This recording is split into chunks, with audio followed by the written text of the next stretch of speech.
My name is Gene Tekmyster. I'm a physiatrist at USC Spine Center at Keck, and I'd like to as well introduce Dr. Arkfeld, who is actually an LA native and has been part of the faculty here at USC for some time. In 1994, he completed a fellowship in rheumatology at Cedars-Sinai.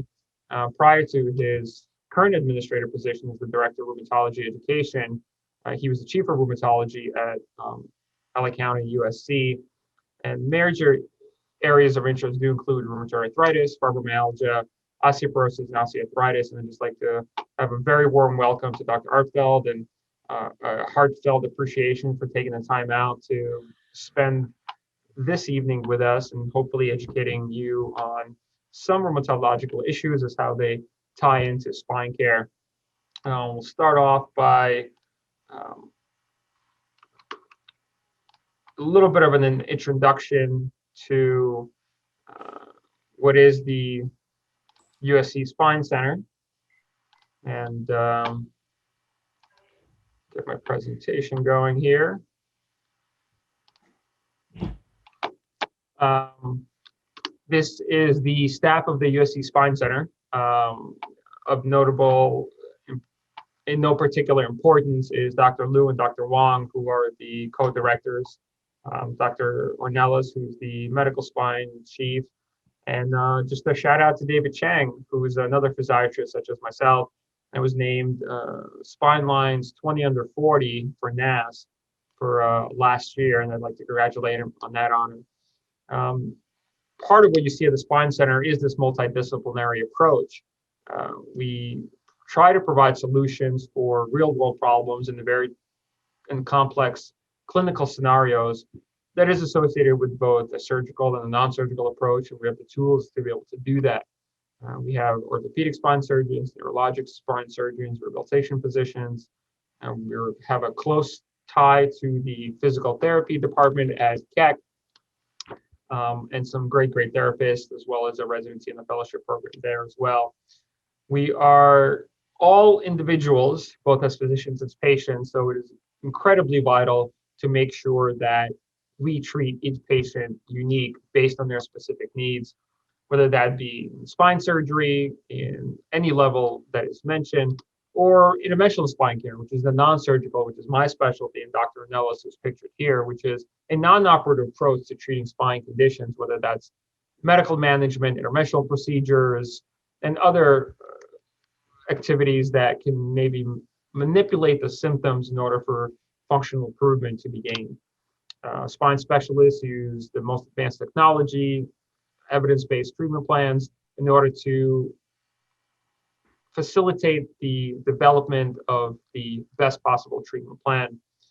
The mission statement for the USC Spine Center is to be recognized worldwide as a leading academic spine center for appropriate state-of-the-art, multidisciplinary patient care, spine education for the next generation of spine surgeons and innovative spine research. Our primary hospitals are Keck Hospital in Los Angeles, as well as Verdugo Hills. We also have multiple locations throughout the Los Angeles area. I'm currently mostly based out of the Sierra Sports Center, which is in El Segundo, and is the practice facility for the LA Kings, in combination with the Epstein Sports Medicine Center, partnership with the LA Kings and the Ontario Reign, which is a minor league development team. We have offices in Beverly Hills and Pasadena, so we're available wherever you are. And even if you can't make it, we do have telemedicine available for whatever reason. If you're unable to make an in-person visit or want to check in, want a second opinion, just to review documentation, we're always located near you, just by making the call. We have a neurosurgical residency program, an orthopedic surgery residency program, surgical spine, and the medical spine fellowship, with constant teaching throughout the process, not only nationally, but internationally as well. Patrick Shea, as you can see on your left most picture, and he's the leftmost physician, is very involved in international relations and teaching, both through the North American Spine Society and through other international organizations such as AO Spine as well. We have visiting professorships, we have visiting faculty, we do lectures and instructions, including international surgery programs, and other spine centers. As far as tissue or as research, we're currently undergoing tissue engineering for disc degeneration. I am submitting some grant work for discogenic back pain in collaborations with multiple of the USC schools. And I thank you again for being here, for taking the time out, and hopefully we can teach you a little bit of something. And without further ado, I have the extreme pleasure of letting the floor to Dr. Arkfeld. All right, well, thank you. And how to make myself become on charge here. It's my pleasure to speak to you guys on rheumatology in the spine. And I always say my goal is to get you out of here, is to keep people out of the spine doctors, but we'll see how that works out there and stuff like that. Okay, so I think I'm screen sharing now. Everybody sees everything now, correct? Or on there? Yeah, absolutely. Okay, all right. So this is a gentleman, typical rheumatology patient that we see. And we're going to go through him and some other cases. My son, we went recently, we do a lot of hiking and we heard a lot of backs. And so we definitely need spine care. But this gentleman suffers from ankylosing spondylitis. And from 1947 to 1972, he was cared by a rheumatologist and Canadian VA and did very poorly. And his back came straight, came flexed over. He was a king, got shorter and shorter. Then in 1973, he fired his rheumatologist, saw a surgeon, and look, he was much better. Look what surgery can do to this guy. So in one day of surgery, this gentleman markedly improved, where he, 25 years under rheumatology care, did horribly.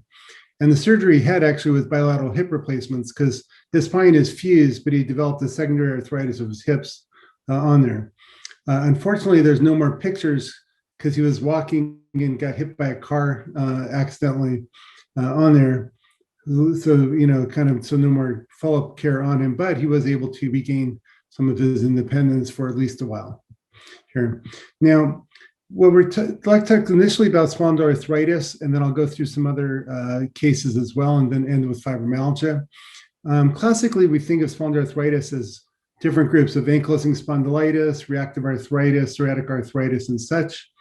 Now they've kind of switched it to call more of a spine involvement versus peripheral, or axial spondyloarthritis versus peripheral spondyloarthritis. And then within the axial spondyloarthritis is a group of non-radiographic spine. We'll talk about that on the next slide. So here's showing the difference. When you have your SI joints and you see the x-rays and they have sclerosis, you see fusion of the spine with spinal changes, vertical syndesmophytes forming, pretty classic, ankylosing spondylitis diagnosis. But we're trying to catch these patients earlier in the non-radiographic stage. And this is where the x-rays are negative, but an MRI shown here will show inflammatory changes around the SI joint, or if the HLA-B27 is positive, even with the normal MRI, you can have this non-radiographic axial spondyloarthritis. So that you're really trying to get people in that earlier group. The x-rays changes take 4 to 10 years to occur. So catching people in the first 4 years, try to treat them, keep them out of pain, keep them from going to see Dr. Tekmyster and getting an SI joint injection or a back procedure is kind of our goal in rheumatology. And he says, usually we always think of ankylosing spondylitis, usually under the age of 40 or 45, with kind of daily back pain for 3 months is a group that we kind of look into it. Now, axial spondyloarthritis is really based around the HLA-B27 gene, which is seen in 6% of people in the US. About 1 out of 20 will develop ankylosing spondylitis. Now, it turns out, and when you look at the HLA-B27, it can be just one little subtle change on the circle position of 114 and 116, makes it from a predisposing to a non-predisposing type, with predisposing type being 06 change. And the theories behind this are being studied a lot in rheumatology, but really kind of looking a lot at the misfolding of the endoplasmic reticulum, causing inflammatory peptides. That seem to be kind of the key thing we're looking at this time. Oftentimes in rheumatology lectures, we go on for hours over just this slide. But since I have 20 minutes, I got to go through a lot of other information. Here, the B27 Initially, it was found because they were doing HLA typing from Dr. Terasaki at UCLA across town. And the fellow in rheumatology was doing HLA typing in lupus and randomly took ankylosing spondylitis as his control group. So that's kind of how that ended up there. Here. Now, diagnosing axial spondyloarthritis. Axial spondyloarthritis is a chronic form of arthritis causing inflammatory low back pain. It is an umbrella term for the disease spectrum from non-radiographic axial spondyloarthritis to ankylosing spondylitis. The non-radiographic form occurs early and may or may not progress to ankylosing spondylitis. The condition most frequently affects the sacroiliac joints, though in certain cases, joints of the limbs may also be affected. Unlike mechanical back pain caused by sports injuries or trauma, axial spondyloarthritis is inflammatory and generally chronic with periodic flares followed by temporary relief. Inflammatory back pain is characterized by pain that gets worse with rest and better with activity. With mechanical back pain, the pain is better with rest and worse with activity. If axial spondyloarthritis is not managed appropriately, bony growths can develop, causing spinal fusion in severe cases. This can lead to several clinical and quality of life challenges, such as reduced range of motion, higher risk of fracture, spinal curvature, stiff rib cage, and even breathing restrictions. In the past, without definitive X-ray evidence, a diagnosis of axial spondyloarthritis was often overlooked, and the opportunity to treat an immunologically mediated disease early in its course was missed. Additionally, the time between initial symptoms and presence of X-ray confirmed sacroiliitis, which is the hallmark of ankylosing spondylitis, can be a period of several years. Many patients never even develop radiographic sacroiliitis. However, axial spondyloarthritis can be suspected with other classical features, such as inflammatory back pain, inflammation around the sacroiliac joints on MRI, HLA-B27 positivity, enthesitis, uveitis, and family history. Yeah, I'd like to thank MedLearning for helping me with this video on here. So when you look at these patients, we look for enthesitis with the Achilles tendon, which is fascinating, commonly seen in psoriatic arthritis subsets, as well as any of the B27, but has a lot to do with weight and trauma, aggravating interleukin-23, which gets converted to interleukin-22. So we're understanding these mechanisms, and we're getting much better at treating these conditions. Psoriatic arthritis, you all have seen with the typical psoriatic plaques that occur, many different subtypes of psoriasis. What we look for is really, one is a pencil and cup deformity, which would be pretty much confirmatory of psoriatic arthritis. On there, obviously look for the skin first as well. And this is showing one finger with psoriatic arthritis, pencil and cup over 2 years. The initial one on your left, the same finger in the middle, and finally whittling away with a very aggressive, erosive pattern seen in psoriatic arthritis. Occasionally, much worse than rheumatoid arthritis when it is aggressive, as in this case. Here, they can also get dactylitis, and just things to look at. So, like in rheumatology, we don't just look at the spine; we kind of look at all the joints. We want the middle finger there swollen, or this toe swollen. And dactylitis, oftentimes we want to use interleukin-17 related drugs when this occurs, if they don't respond to methotrexate or a TNF-alpha agent very quickly. Here. And the other big one we see is this reactive arthritis, which is usually triggered by infection.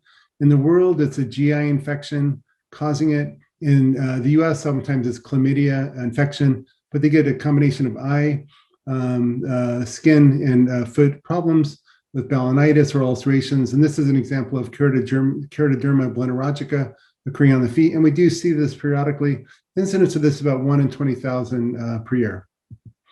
They get trouble seeing and vision. Classically for reactive arthritis, they say it hurts to see, to pee, and to bend your knee. And this in conjunction with back pain, sacroiliitis is what we look for. Here's a heel spur occurring. Again, interleukin-23 seems to be a big target in treatment of this new studies. Here, we do treat these patients with a lot of agents. I won't go into this in too much detail, but there's really two basic pathways, the TNF loop and the interleukin-17 blockade. They both work on it. More upstream is the interleukin-23 was coming out, interleukin-12, 23.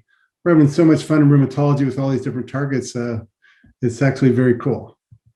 Here, and this is showing one patient 24 weeks after treated with a non-radiographic axial spondyloarthritis, treated with a TNF-alpha agent. This is from several years ago, and showing inflammation around the SI joint with complete resolution after 24 weeks. And so initially, if you control the inflammation before fusion occurs, it's very effective. If fusion is occurring, it gets into the WNT pathways and bone morphogenic protein pathways, and a whole different treatment for that is what we're trying to really suppress it nature. But if we can catch ankylosing spondylitis early, we can treat it early and very effectively. Now, just a few other things we look for when you have, somebody that comes in with chronic back pain that's 24 hours a day and consistent. We obviously worry about infections, osteomyelitis. This is a case of a POTS or tuberculosis of the spine with a cold abscess. Here, vertebral compression fractures happen very commonly, especially in older. Important to measure height because people lose their height as they get older, especially with compression fractures. Certainly treatable with injections and different procedures, which the spine service does provide here. And the other thing I always like to point out from a team is with back pain, always think about abdominal exam, looking for aortic aneurysm that could present with low back pain nature. Every now and then we find this. It's kind of like the internal medicine side of me says, got to not ever miss an aneurysm that could present as back pain. And the final weird thing to talk about is atlantoaxial subluxation. Rheumatoid arthritis patients have separation, and you just need to check this before surgery. With extending the time of surgery, you can actually kind of pith the spinal cord and cause permanent damage. And so every RA patient, even emergency surgery, just remember, try to x-ray the neck to make sure there's no laxity present. And I'd like to conclude, and it's very rapid, but fibromyalgia is kind of my last topic. You all see it, widespread pain, the original criteria, 11 out of 18 tenor points, 3 months, you had it. They've expanded it with the 2010 criteria, now some European data is much more. So many people fall into it. They say up to 4% of the population will actually have fibromyalgia. All the different doctors see different parts of the body in the same patient, but it's really just one elephant. And so these patients get into a center like USC, and they might see a lot of different doctors. But really for the primary care doctor, the person managing them, or the rheumatologist, whoever, let's really take charge and try to get them to be better, because these patients can definitely improve. How I deal with fibromyalgia patients, I like to use a sports medicine. I kind of sold it from Phil Jackson, the Lakers old coach, and he did this triangular offense. And I think, when you're treating a patient with fibromyalgia, I think of the triangle when I'm at the bedside. And the three areas that I look for really are central pain involving the brain, peripheral pain, and neuropathic pain. The central pain, medicines such as glial cell inflammation, and antidepressants such that we're really on neuroreceptors, very important. The importance of sleep and restorative sleep patterns with deep sleep, as well as working on peripheral pain, like if they have a bad joint or trigger point, and neuropathic pain with pregabalin and other such medications. So many additional add-ons, many additional little triangles you can add on to this here. And we also find a lot of flexibility in the fibromyalgia group as well.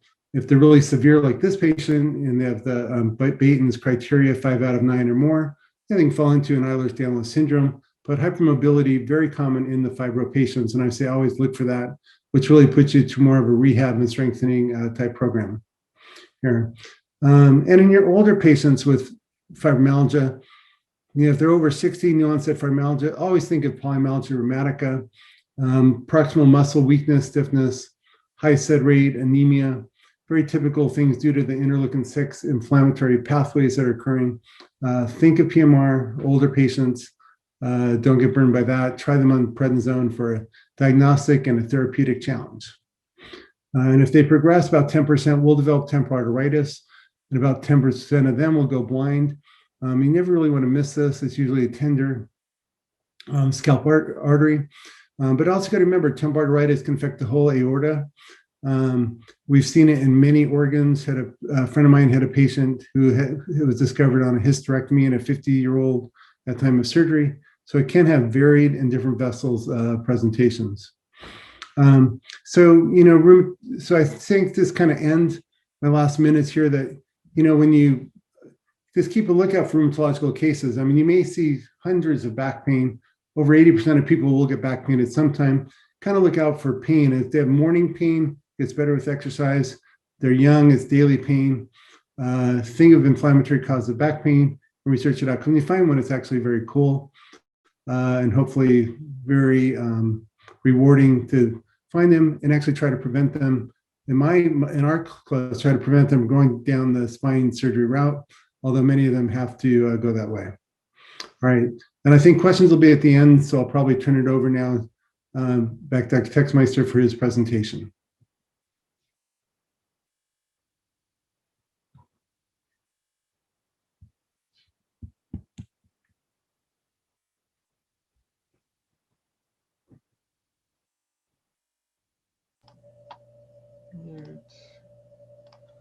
Be helpful if I unmute myself, but thanks, Dr. Arkfeld. That was great. Was that first picture in Norway by any chance when you're overlooking that rock from your presentation? That was Half Dome. Okay. One was Half Dome and one was from Machu Picchu.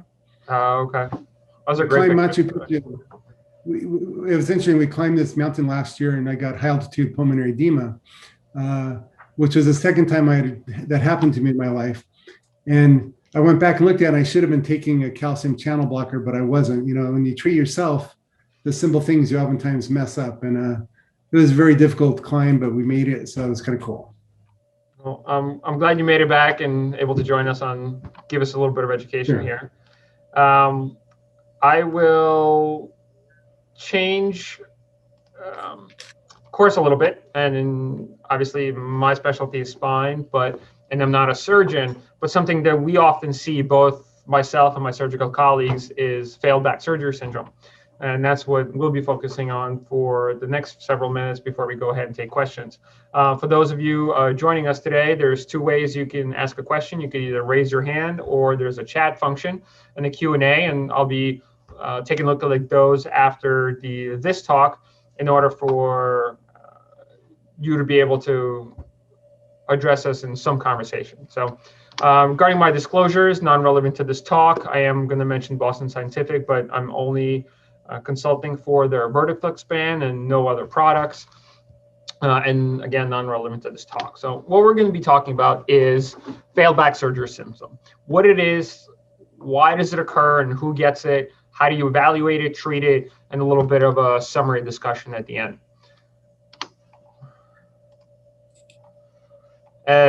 Low back pain is estimated to have a lifetime prevalence of anywhere between 60 and 80%. I don't think this is groundbreaking or earth-shattering for anybody here in the audience, but it's something very, very common that we deal with. Post-surgical spine syndrome is becoming an increasingly common challenge just because of the rise of spinal surgeries that occur on a daily basis, not only in this country, but worldwide, especially in an aging population, where the population that is over the age of 65 here in the United States anyway is one of the fastest growing segments of our population, and increasingly so more demanding on our healthcare resources, especially for spine care, as a lot of the prevalences do tend to be associated with age. So what is post-lumbar laminectomy syndrome, failed back surgery syndrome, whatever you want to call it? It really describes the unmet expectations that a surgery will occur with. If you expect to be 80, 90% better, but you're not, this failed back surgery syndrome, it's really been criticized as a misnomer for both patients and surgeons alike.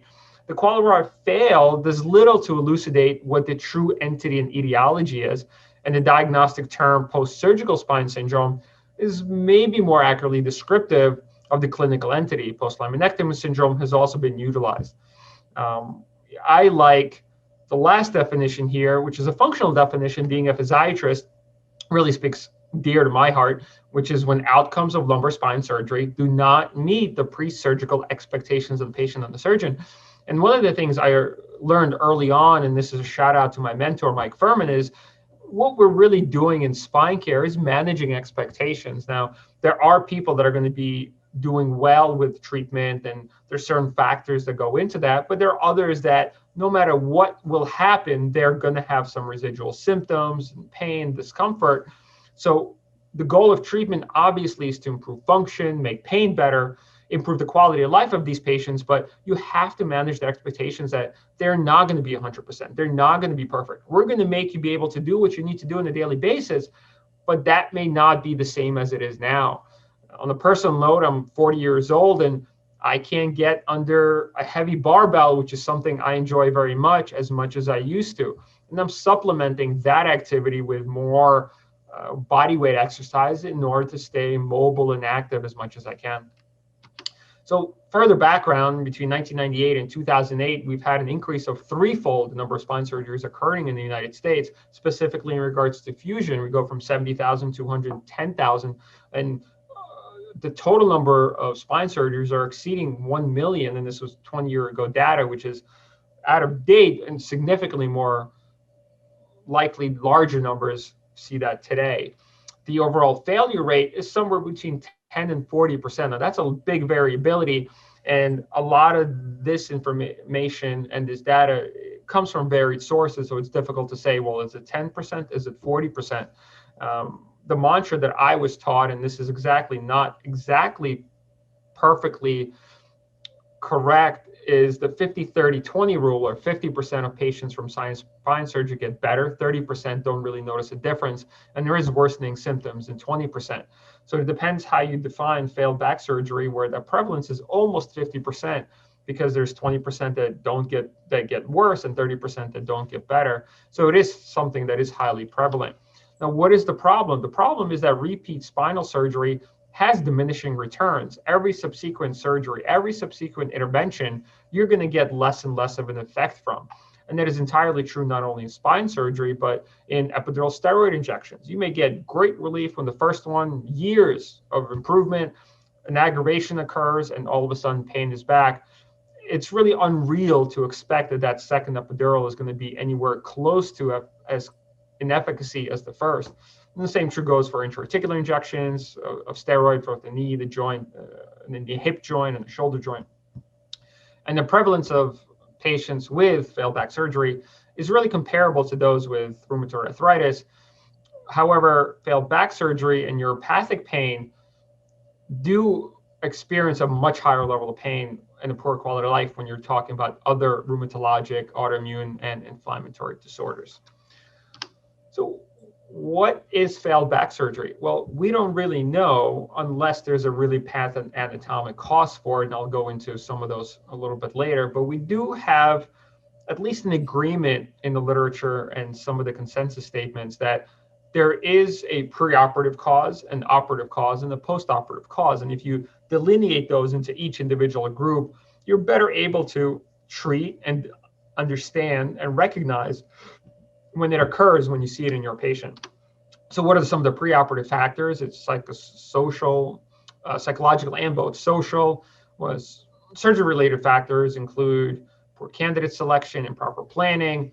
The causal factors may be further divided into surgery and patient-related factors like you see here on the main slide, but psychological factors such as anxiety, depression, hypochondriasis, social characteristics such as salary or wages, litigation, may have negative impact on surgical outcomes, which is not entirely new to most of you. Surgical preoperative pitfalls include poor candidate selection, such as maybe microdiscectomy for a patient with predominantly axial low back pain. Reportedly, psychological factors are really significantly more substantial than structural factors in predicting low back pain responses. The presence of these factors do not exclude the presence of organic problems, but they require special attention in order to optimize a patient for surgery or treatment. And patients with lumbar disc disease who have poorer psychometric scores may benefit from earlier surgery because of prolonged distress and pain can really reduce the benefits of surgical intervention. As far as the operative reasons or the etiology for failed back surgery is, really could be poor surgical technique, which may be equally significant, failure to achieve a surgical goal with inadequate decompression and lateral recess of the neural foramen. If you speak to spine surgeons, some are really in tune to making sure that recess is clear. Inadequate decompression is particular in the neural foramen, is one of the most common cause of poor surgical technique leading to failed back surgery, and it has a prevalence of about 25 to 29% in some of the literature. Judicious decompression when performing spine surgery may lead to instability if more than a third of the articular surface is removed, or if 100% is removed unilaterally. So notably, the incidence of incorrect surgery is about 2%, and using minimally invasive microscopic techniques, the resultant limited exposure can result in greater incidence of incorrect surgery. It's important to note the success rate decrease with each reoperation, and spinal instability increases with the number of surgeries from 12% after the first reoperation to as much as 50% after the fourth. Now, all these factors are important. Discectomy, however, does have a higher success rate for reoperation at about 70%, but even still, reherniation of a previously surgerized disc is upwards of 30%. As far as postoperative etiologies between recurrent disc herniations, adjacent segment disease, some of this is not controllable, but some of it is. Recurrent disc herniations is known to occur in upwards of 30% of cases, like I just discussed. Adjacent segment disease, which is a known complication of lumbar fusion with radiological and clinical subcategories, is a significant risk factor for reoperation. On the other hand, the incidence of clinically adjacent segment disease is only believed to be about 27%. Sagittal balance plays an important role. Lumbar lordosis mismatched. Equally important is nerve root irritation after surgery. Battered root syndrome caused by excessive bleeding or aggressive nerve root retraction may also be a cause of postoperative radicular pain. So what do we do when the patient has surgery but still has pain? Well, you have to do an evaluation. And as with anything, it's a combination of a detailed assessment from the history, a clinical examination, and some diagnostic testing. But the assessment should obviously be comparative to preoperative symptomatology. Did it get better? Did it get worse? Is there a new pain? That's going to definitively shift the way you approach these patients. Detailed history exam looking for preoperative versus current symptomatology, radicular pain, red flags, yellow flags. In your evaluation, if the pain is an early onset or is the same as the preoperative one, maybe it could be an intraoperative cause or a postoperative complication, which might be most likely to be suspected. Radicular pain may be caused by foraminal stenosis, inappropriate decompression, epidural fibrosis, recurrent disc herniations. In contrast, new onset radicular pain is more suggestive of an instrumentation issue, maybe pedicle screw misplacement or whatnot, just to give you a couple examples.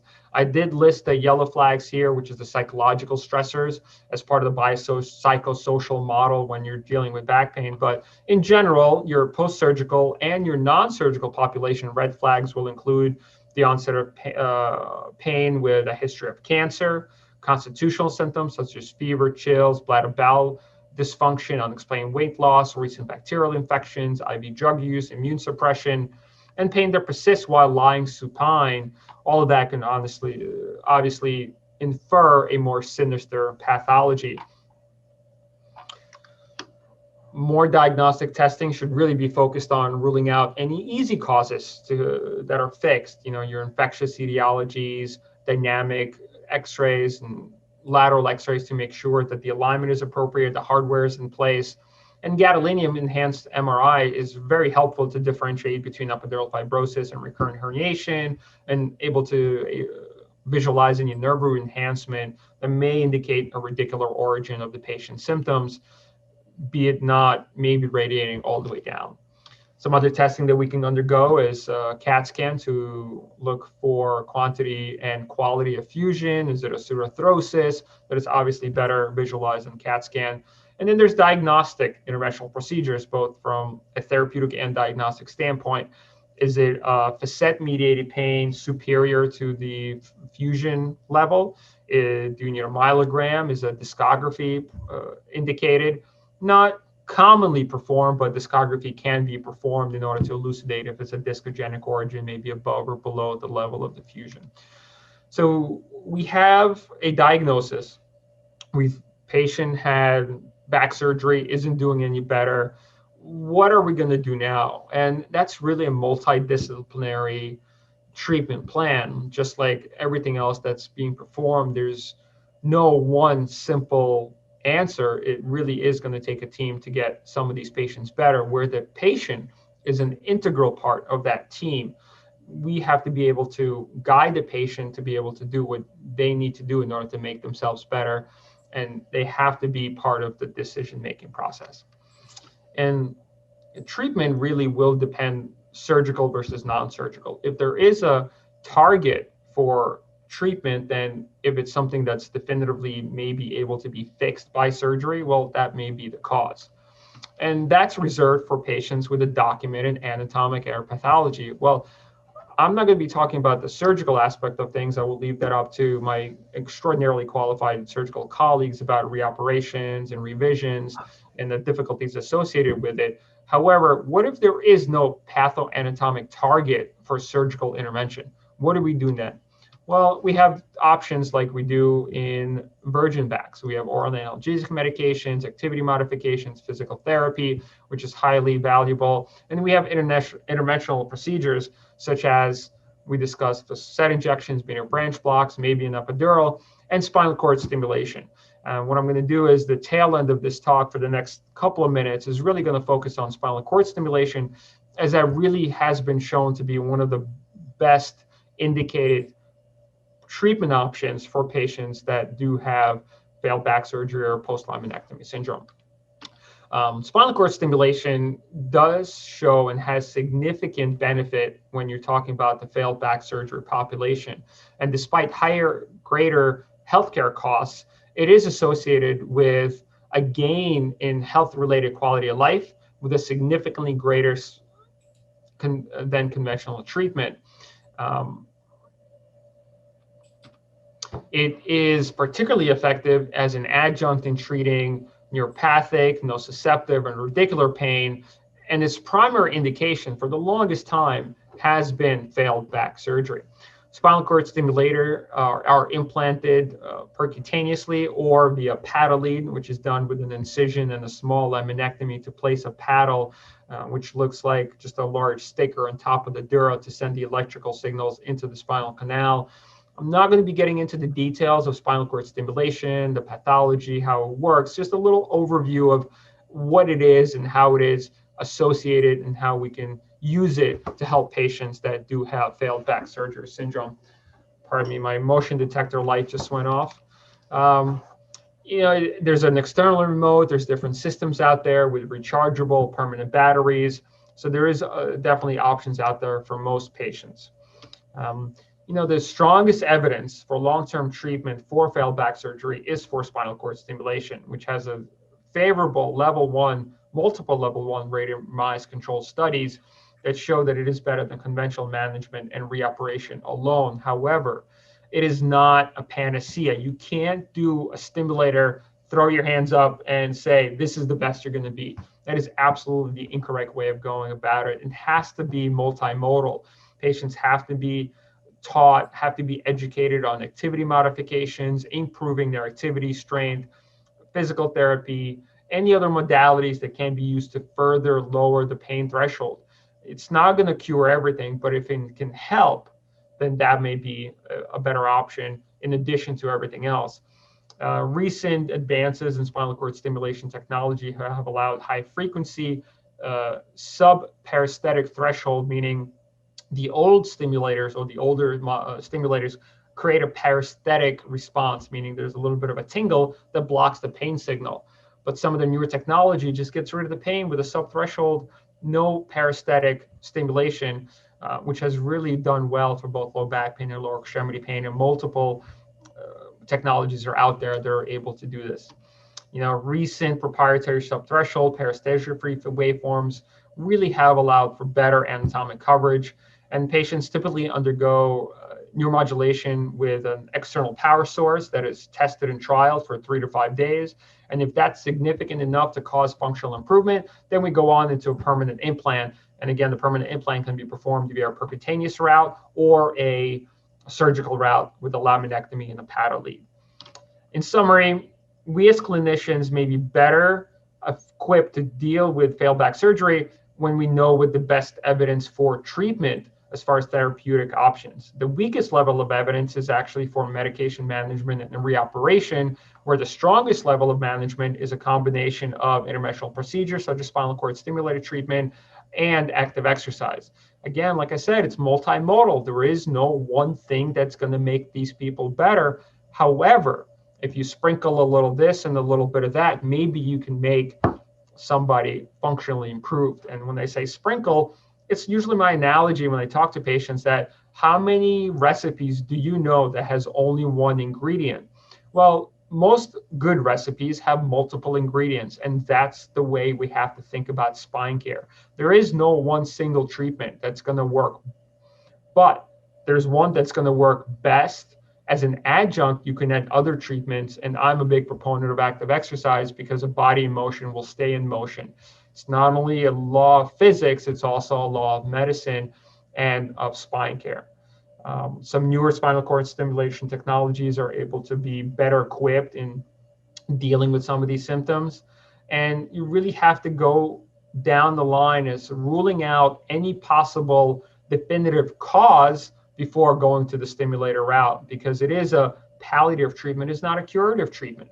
You're not going to make the underlying pathology better. You're treating the pain that is caused by the past treatments that have failed. And with that, I hope that we are able to give you incentive to continue being active and exercising. If you're going to do sit-ups and crunches, I like a NAB mat. It helps to take a little pressure off the spine. This young lady, who is now 4, is a big and avid exerciser. And as Dr. Arkfeld, we as a family do enjoy getting outdoors as well. My personal favorite, one of my favorites, is Joshua Tree, where this was taken. It's got some beautiful, beautiful landscaping, and if you ever get to go out there, it's absolutely gorgeous. If you have any questions, I'm going to start going through some Q&A here in a second, but you can also reach out to me via my website, which is South Bay Spine Doc, and I am on Instagram at Dr. Gene Tekmyster, posting some content and educational material in some things. So we will go and take some questions here. Looking at my chat box, and we'll read off some questions. Let's see. First one is, I'm going to give this one to Dr. Arkfeld, which is, what is the role of TMS and HBOT in a team approach to these conditions? What is HBOT? I don't even know what that term means. What is that? I thought it was, I'm not sure. I thought it was one of yours. That's why I was going to give it up to you. Yeah, I did. HBO, they have some good shows, but I don't think it's appropriate. Maybe it's occupational therapy or something. I think it's really like, high intensity training or HIIT training, is really big. And if that's, approach to that, but I think your exercise is very key. Synovial flow, whether it's in the spine, the knee, or wherever, is definitely improved with exercise to maintain the viscosity and elasticity of the joint. So that becomes very, effective therapy on there. But I'm not exactly, if they want to clarify exactly what I think I will. But here's a little bit easier question. How often do you find costoclavicular compression of the brachial plexus when you're evaluating a fibromyalgia patient? We find the symptoms of it commonly, actual, compression, maybe a much smaller percentage. 10% of people as they get older will have some thoracic outlet symptomatology, and we do see it. And we do like to work on the myofascial pain in the upper trapezius, because certainly tightness, everything gets compressed and can cause a lot of thoracic outlet on there. But we usually incorporate our vascular surgery if there's any, compression going on, or physiatry, if it's like a nerve compression, and certainly trying to confirm that, because I always worry about double crush when there's a spine plus thoracic outlet or thoracic outlet plus carpal tunnel. These things get very complicated, and rarely are we, removing the first rib and in these areas, but there certainly is a lot of benefit that can be done for these patients. Have one more question for you. Do most people with seronegative spondyloarthropathy, such as reactive arthritis or rheatic arthritis, ankylosing spondylitis, have inflammatory SI joint pain? Obviously with ankylosing spondylitis, but inflammatory bowel disease or anything like that, is that associated with SI joint? Sure. So SI joints, are a target of the HLA B27. There's 59 different B27 subtypes, and only some of them are actually pathogenic, but they do target the SI joints. In psoriatic arthritis, usually bilateral, reactive arthritis, unilateral, IBD, bilateral. Do we find cases where the SI joints are not affected? Yes, in some uveitis cases and peripheral arthritis as such, but it's kind of a unifying thing that the sacroiliac joint, which is kind of a unique joint itself. The other one that sometimes gets affected too is the sternoclavicular joint, which I call the SC joint after Southern California. You see that rarely also being affected in some of these weird cases of fibrous joint inflammation such. But I think in general, we look for SI joint involvement with MRI, and we usually find it. Sometimes we find it in normal people or due to degenerations or rheumatoid arthritis as such. I do like physiatry, though, to inject SI joints. I've used Dr. Ornelas over the years quite a bit for that as almost a diagnostic injection. If you're not certain whether that's actually the source of their pain or not. I've, one recently that I just referred over for that. So I do like to inject SI joints for diagnosis as well as therapeutic benefit, especially before putting them on biologics often. No, absolutely. As somebody that does SI joint injections, it's quite utilitarian, both from a diagnostic and a therapeutic standpoint. Really don't have a gold standard for diagnosing even SI joint pain that's not autoimmune or arthritic mediated. We do have some physical exam findings, but there's no, gold standard pathognomonic test, whether it's imaging or diagnosis. So the best we have is an injection. If the injection that is well performed and targeted into the SI joint gives relief, then to me, in my eyes, that's likely to represent an SI joint pain. And if you look at some of the surgical studies looking at SI fusions, they actually use a positive response to a diagnostic SI joint injection as a standard for diagnosing SI joint pain prior to going to fusion. There's some limitations with that, but even in the literature, an injection is the best we have, but I wouldn't call it a gold standard by far. Yeah, and it's interesting using TNF alpha agents, very effective for the pain of the spine, but to prevent the actual ankylosing, they have to be started before you have ankylosing changes. So we like to pick those up on MRI, treat them early before they occur, because otherwise it's just more of a pain management process. 65% of AS patients will progress to spinal involvement over the years. So there's actually another question just came in, which is exactly related to what you were saying. How long after symptom onset do patients with AS will have a positive MRI edema finding on around the SI joint? Well, it's very early, and we do, like in a reactive arthritis, we'll find it showing up in a matter of weeks oftentimes. But occasionally we have somebody who's classic story, they're B27 positive, and the SI joint MRI comes back negative. They can still have this axial serum radiographic negative and still be included, because these patients, when we treat them with our therapies, do occasionally dramatic improvement that occurs. So we always like to treat these patients early and try to prevent damage. Rheumatoid arthritis, we've done that for 20 years, and now we're doing it for psoriatic and AS groups, trying to catch them early and prevent damage down the road. And we're becoming really good at it. Some of the earliest data for remission rates was actually higher than RA with use of TNFs when they first came out. So it's pretty exciting. Thank you, Dr. Arkfeld. There's a couple more questions that I'm going to take here. One of them is, talk about centralization of pain. There's different definitions based on your profession. I define centralization of pain as pain coming back towards the center. That's more the physical therapy definition of it.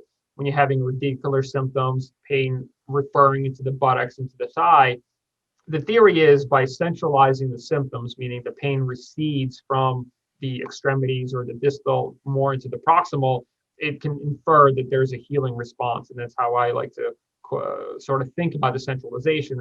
That's a improvement. The pain is getting smaller. The region of the symptoms is getting smaller. And that's your body responding favorably to a treatment process. And there are other definitions as well, but I'd like to think of it that way, because when you talk to patients and they're like, well, I still have back pain. Well, that's great, but you had butt and thigh pain and now you're more active. That's good. That's your body's bringing the pain back into the center, which means that it's responding appropriately, and using it as an educational tool. I think it's very beneficial. We had one more question about percutaneous versus surgical stimulator leads, and there's a lot of nuance between doing a percutaneous versus a surgical. One of the most important is probably surgeon and interventional comfort. If you're somebody that is well trained in percutaneous placement, both from a surgical and a trial standpoint, and have good technique in minimizing lead migration, then a percutaneous trial lead and a percutaneous permanent stimulator placement would be indicated. But the migration of leads is upwards of 30% in percutaneous trials and percutaneous placements. And if you have a surgeon that is extraordinarily well qualified and has a skill set, why not put a paddle in that has a much lower rate of migration? We're lucky. We have a great neurosurgeon. His name is Darren Lee. He's a functional neurosurgeon. He's pretty much all neuromodulation. So I feel very comfortable in trialing these patients, but sending it to him for permanent implant because the complication rates are lower there. If you're in an area where you don't have a surgeon and you're a one-stop shop that you have to do the trial and the placement permanently, well, that's what you have to do. And again, I think a lot of it comes into making the best decision for the outcome for the patient. If that means getting a paddle and lower lead migration in a younger individual that's active, great. If that means not opening up a lamina and doing a percutaneous trial in somebody older with a permanent battery, then that could work as well. So I think it's very, very patient specific. It's physician comfort, it's available resources, and all of those aspects need to be considered when you're trying to divulge or decide between a percutaneous or a permanent trial. I think that's all the questions we had. I'll give 1 or 2 more seconds here for any last thoughts, but thank you all for joining us on this lovely Tuesday. Dr. Arkfeld, thank you so much for taking the time. It's really appreciated. It's great to hear you talk. And hopefully one day we'll come back together and do the Rheumatology Spine Conference that was in the talks before the current pandemic, and hopefully we could get together and create a spine rheumatology conference that will be able to provide some great educational material. But for now, have a great night, everybody. Be well, be safe. Have a good night and hug your families. Take care. Bye.